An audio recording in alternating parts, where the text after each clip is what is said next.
विश्वास होना चाहिए। वो गलत हाथों में जाने भी नहीं देता। वो हमारी इतनी केयर करता है और हमारी सेवा। मुझे तो इतना विश्वास है बाबा पर कि कोई ऐसे खरोच भी नहीं मार सकता। तो बिगाड़ना तो दूर की बात है। कोई ओम साई राम।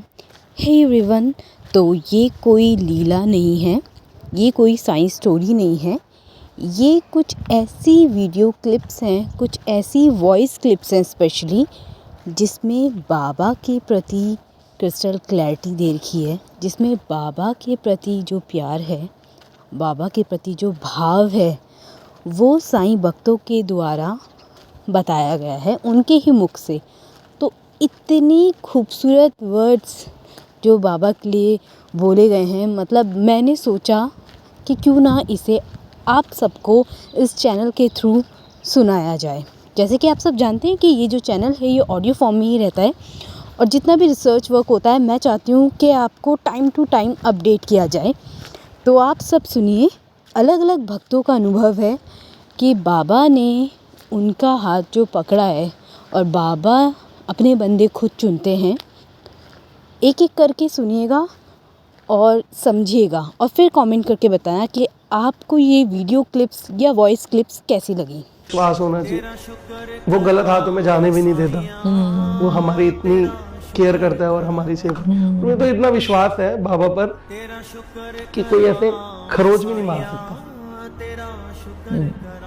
तो बिगाड़ना तो दूर की बात है। कोई ऐसे खरोच भी नहीं मार सकता मुझे, क्योंकि मुझे पता है मेरे साथ कितनी बड़ी पावर है, सुप्रीम पावर है। तो कोई हमारा गलत करना चाहेगा भी ना तो कर नहीं सकता। जाने बाबा ने मुझे कहा हो कि इस बार तो शिरडी जा रहा है, जा, मैं तुझे बहुत ही बड़ी शान शौहरत देने वाला हूँ। और उसी शान शौहरत मुझे न्यूमोनिया हो गया और फेफड़ों में पानी भर गया था, पानी निकाला गया। तो इन तमाम हरकतों के कारण मेरा शिरडी आना नहीं हुआ था। तो इस बार तो बाबा से मैंने गुजारिश की कि बाबा कुछ भी हो जाए मुझे शिरडी बुला लो। और मैं दवाओं के साथ साथ रोज़ाना बाबा की उदी का भी सेवन करता हूँ, माथे पर लगाता हूँ, पानी में घोल कर पीता हूँ। जो असर उदी का होता है वो असर के कारण ही मैं आज शिरडी तक पहुँच पाया हूँ। वरना इस उम्र में 9 घंटे का सफ़र तय करके बड़ौदा से शिरडी आना लाजमी तो नहीं था मेरे लिए, मुश्किल था, लेकिन बाबा खींच लाए हैं। और मैं सच कहूँ मनी, तो न जाने बाबा ने मुझे कहा हो कि इस बार तो शिरडी जा रहा है, जा, मैं तुझे बहुत ही बड़ी शान शौहरत देने वाला हूँ। और अभी जो भी साईं भक्त हैं वो मन में एक भरोसा रखिए। बाबा ने एक बार कहा था कि मेरा पूर्व जन्म का जो ऋणानुबंध है उससे इस जन्म में भी जो मेरे भक्त बनते हैं वो मेरे खिंचाव से और मेरी मर्जी से बनते हैं।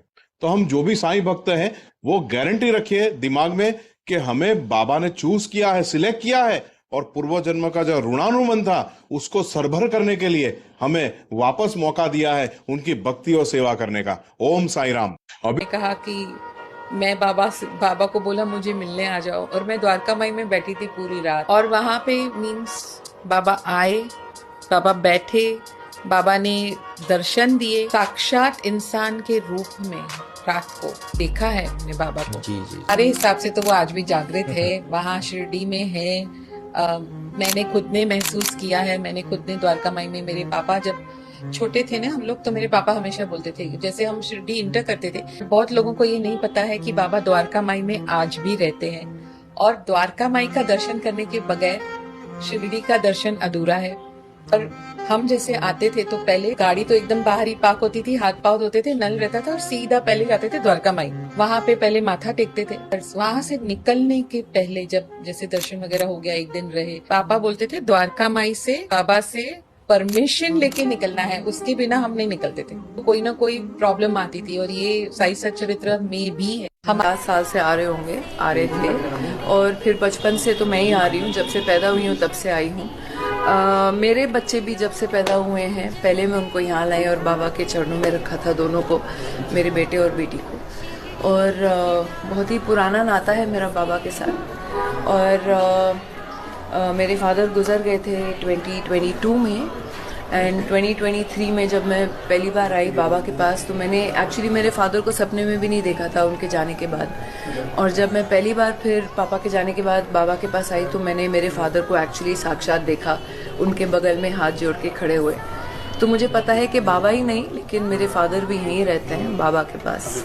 जो साई के भक्त नहीं है, वो अगर वो जुड़ना चाहे तो कैसे जुड़ सकते हैं बाबा से? कोई ऐसा तरीका नहीं है जुड़ने का, ये उसकी मर्जी है कब किसको अपना बनाना है। जब उसकी मर्जी के बिना कुछ होता ही नहीं। एक अपने अंदर चाह होनी चाहिए कि हमारे अंदर भी चाह होनी चाहिए ना, हमें सही रास्ते पे जाना है।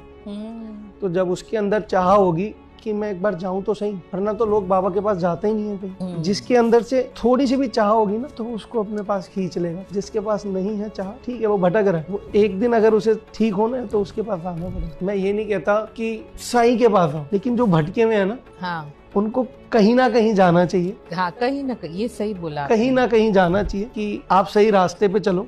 क्योंकि आजकल बहुत कुछ गलत हो रहा है। ये समझने की बात है कि कोई आपको ये नहीं कह रहा कि इधर ही आओ, कहीं भी जाओ, कहीं भी जाओ, और सही जगह पर जाओ, सही जगह पे जाओ। क्योंकि आजकल बहुत कुछ गलत है। हाँ, लोग बहुत गलत आजकल चीजें चल रही हैं। तो जहाँ भी जाओ, पूर्ण गुरु, एक ऐसे गुरु के पास जाओ जो कि गुरु है, बन के नहीं दिखा रहा। तो हमारे बाबा तो सदगुरु है, वो राजाधिराज है, योगी राज है, ब्रह्मांड नायक है। उससे ऊपर कौन है? हमारे लिए तो कोई नहीं है, दूसरा है ना। ईश्वर अपने भक्त की शक्ति, उसकी ताकत जानते हैं। वो जानता है कि उसके बंदों में क्या सामर्थ्य है। इसीलिए जब कोई मुसीबत में होता है तो ईश्वर चाहता है कि वो अपनी मदद खुद करे, पहले खुद कोशिश करे। अगर ईश्वर पहले ही मदद करने आ जाएगा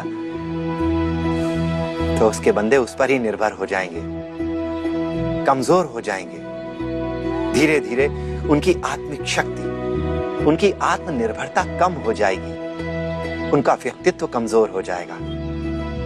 और ईश्वर चाहता है कि उसका हर बच्चा अपने इस जीवन में अपने किसी गुण, अपनी किसी शक्ति को व्यर्थ न जाने दे। और इसीलिए जब उसके बच्चे अपनी सारी कोशिश कर कर हार जाते हैं, तब वो खुद मदद करने आ जाता है।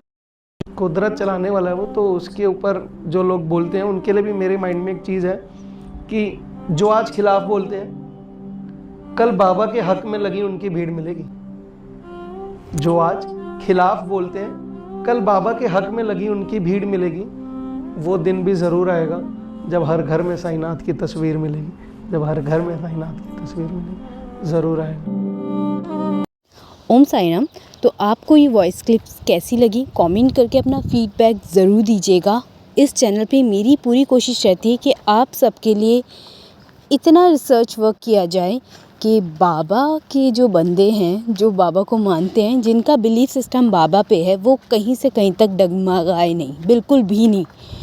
क्योंकि ये मेरे खुद का अनुभव है, जब बाबा के प्रति बिल्कुल ऑपोजिट बात होती है तो कहीं ना कहीं वो सुनी नहीं जाती है, क्योंकि मैं जानती हूँ कि बाबा क्या हैं।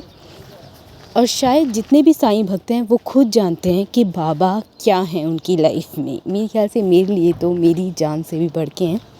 आपके लिए कौन है, कमेंट करके ज़रूर बताना। और एक बात हाँ, जो मैंने आज स्टार्टिंग में नहीं बोली, कि सबसे ऊपर कर्म और इंसानियत है, उसके बाद वो जिनको आप मानते हैं, जैसे मेरे लिए मेरे साईं। आपके लिए कौन है, कमेंट करके ज़रूर बताएं। और इस चैनल पे आपको अभी बहुत कुछ मिलने वाला है। टॉप साईं के पॉडकास्ट जिन भक्तों के द्वारा हुए हैं, टॉप बाबा के वो भजन जो कि मैं खुद सुनती हूँ और बहुत रिसर्च वर्क करके आप सबके लिए लाऊंगी। और टॉप ऐसे साईं चैनल जिनको मैं चाहती हूँ आप सब भी फॉलो करें, क्योंकि इस चैनल में भी मेरा कोई पर्सनल ऐसा कुछ इंटरेस्ट है नहीं। मैं चाहती हूँ जितनी भी साईं डिवोटीज़ हैं, बस वो अपना विश्वास, अपना बिलीफ सिस्टम बाबा पे बनाए रखें। तो मिलते हैं नेक्स्ट वीडियो में नई किसी टॉपिक के साथ। तब तक के लिए ओम साईराम, जय साईराम, जय जय साईराम। और अपना फीडबैक ज़रूर दें हर एक वीडियो को सुनने के बाद, समझने के बाद। ओम साईराम। बाबा कृपा करें हम सब पे, आप सब पे।